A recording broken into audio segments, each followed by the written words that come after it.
I had just got out of the army and started doing contract security work for 30 days on and 15 off.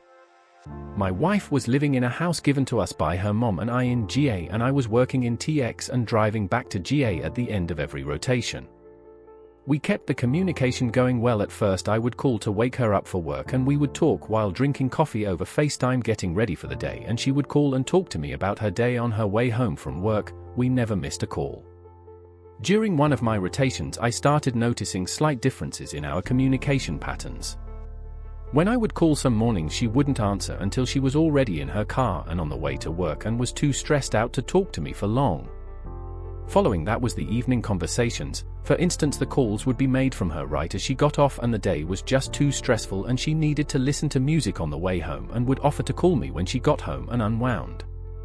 I was cool with it because we just went through a big move and I figured she might be overwhelmed with everything going on with her new job and family, etc. So I was trying to be as patient and understanding as possible while still attempting to keep the communication flowing. Until those calls when she got home never happened, and then I wouldn't get a call until the next morning on her way to work, with the same cycle of I fell asleep when I got home and overslept. I've been so exhausted from work. This went on for a week before the incident with this guy. Slight rewind before I get into the situation with this dude. While we were still living together at the base I was stationed at before moving to GA, I overheard what I perceived as a flirty conversation with this guy from our hometown at midnight while she thought I was asleep because I had a big brief the next morning very early. I didn't handle it the best, I'll admit. I felt like something was going on, and she eventually ended up convincing me after I talked to the guy that they didn't look at each other like that and just had a good friendship and hadn't been in touch in a while. We both agreed that if she were in my shoes at the time she wouldn't have appreciated it either and it would not be a problem anymore. I was okay with it, slightly still miffed about it, but was able to move on and trust that she was honest to me about it. A few weeks later we went on leave and went back to our hometown in GA to see family before I went on my final and ugliest deployment.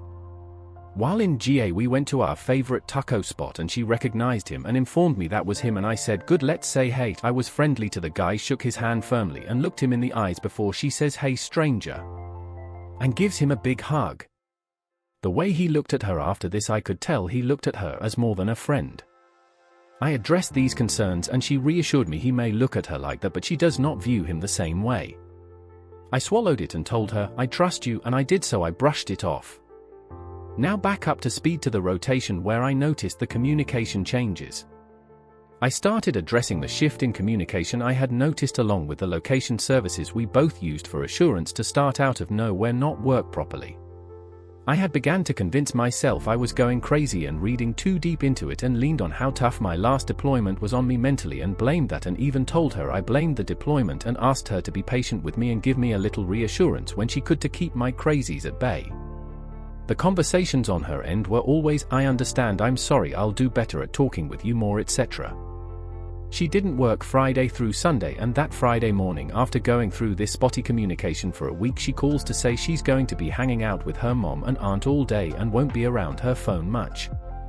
I responded with positivity, happy at the fact she was getting to do something she enjoyed after a rough week, and told her to have fun, sent money to enjoy herself with, and to call me once she gets to the house. Then that Friday evening around 6 p.m. she calls me and informs me the guy that she was on the phone with late that night, before GA while we were still in the army, ran into her while she was out and asked her if she wanted to go grab a bite to eat since they had not seen each other in a while. She was checking in with me before she gave him an answer, and even told him I want to make sure my husband is okay with this.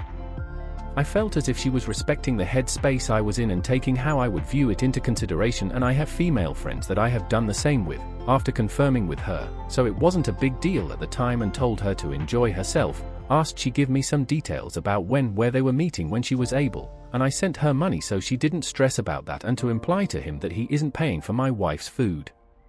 I never received any information about where they would be going, and assumed by dinner it meant anywhere from 7 to 8. I called her at 8 and asked if they were still going to eat. She said yeah, I'm on my way to meet him now, and I replied with oh cool, where are you guys gonna eat?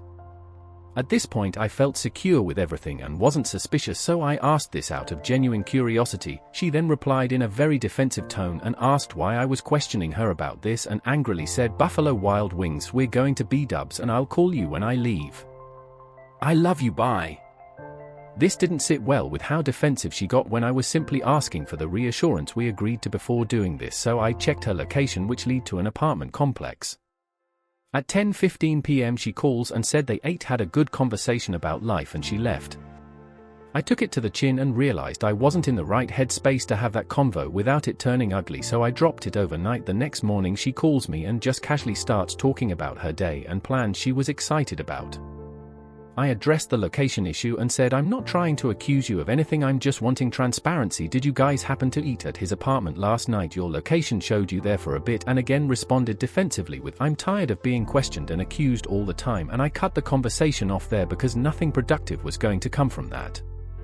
Later that evening I decided I either could trust what she's telling me is true and put it behind me and move on, or I needed to leave right then and there. I chose option A, and the next week our communication was right back to normal, so I was able to pacify it. I came home after that rotation and he told me he was in love with me and tried to kiss me, but I shut it down and told him I didn't appreciate him trying to betray my marriage like that, and I have blocked him from Snapchat. They only communicated through Snap, which isn't out of the ordinary for her to communicate with anyone primarily through Snap. At that time I had just gotten home from a month-and-a-half long rotation and trusted her word and said thank you for being honest. But these are things I deserve to know about when they happen. She said she knew how hard of a time I was having mentally and didn't want to add anything on top of me. Which I cannot lie here, I was having a really tough time and was not myself in any way, extreme paranoia, suicidal, manic, etc. So I genuinely thought, what would I have done? I would have probably waited to deliver that news in person, so after that realization I accepted it, told her thank you for not continuing to hide it, this is an amnesty period, if there's anything else I should know please tell me now. She said that was everything and she was sorry for putting me in the situation. Fast forward to a couple months later, I moved up in my job with the company and was able to afford my wife the opportunity to quit her job and focus on school and move out to TX with me, and she was excited and eager to do it. All felt right in the world. Until one day I'm on my way home to our house and she had slipped and mentioned something about that night that didn't match up with what she had previously said about the details. She had mistakenly said something about the restaurant, but it was the wrong restaurant, and all of a sudden all of my panic was back at the forefront of my mind, and I called her on the discrepancy and addressed my concerns again about the location. She finally came clean and said, well, while we're here I didn't want to tell you because I was scared of how you would react given the mental crisis you were dealing with, but we never went to eat. He got hung up at work, so we met at a gas station when he got off and I followed him to his apartment where he was going to just change after work and then we would go eat. He then invited me up to the apartment while he got ready, so I wasn't in my car waiting. When we got to his apartment he tried to go in for a kiss. After we hung out for a bit I shut him down and said I gotta go and ran out of the app to my car. Me in shock, I think something in me just kinda broke that day, IDK. But I responded with, I know that wasn't easy to admit and I appreciate it, but I need to know right now, what else do I not know? She has sworn to this day nothing else took place.